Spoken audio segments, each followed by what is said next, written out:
Përshëndetje të nderuar miq, do të shkojmë në Itali, do të flasim me avokatin Adrian Hila për zhvillimet e fundit në lidhje me atë që po ndodh me hetimet dhe çfarë është zbardhur nga dëshmia e të riut të Filipinas për vrasjen e vajzës shqiptare Ilaria Sula.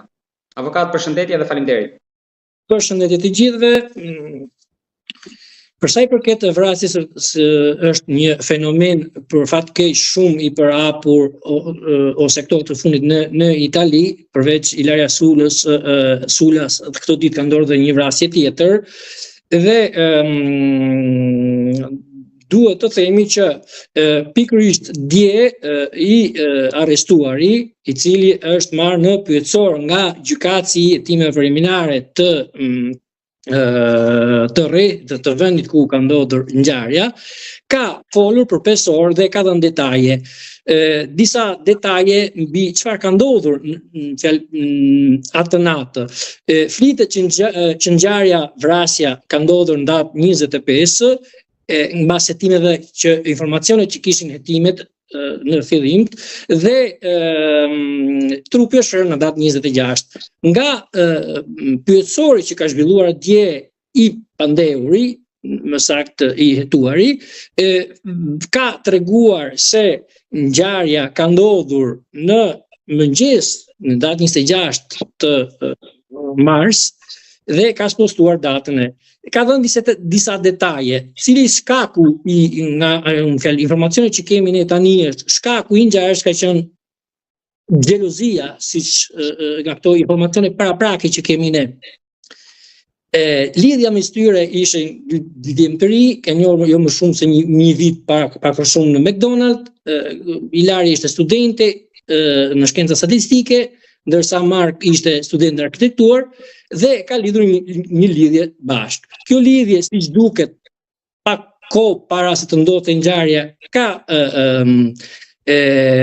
qenë duke u prishur për faktin sepse Ilaria donte, nga informacionet pikërisht që ne kemi, të linte Markun, ky nuk pranonte.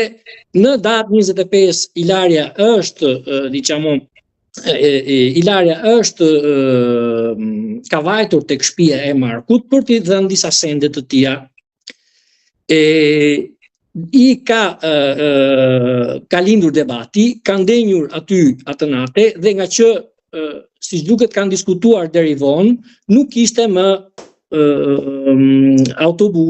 linja autobusi dhe ka vendosur të flej aty, sipas tregimit që bën i pandeuri. Ka fletur aty të nesmen i pandeuri nga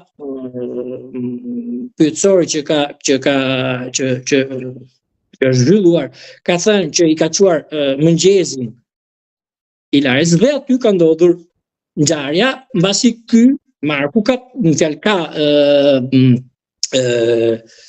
parë disa mesazhe që Ilaria shkruante me dikë tjetër. Nga xhelozia i ka ngulur 3 thika në qafë dhe ka fshehur trupin, duke njollosur skenën me gjak edhe ka fshehur trupin duke hedhur më vonë në një humner ose afër ku ai zakonisht shkonte bënte vrap. Cilat janë avokat, për të vazhduar rrëfimin, duket se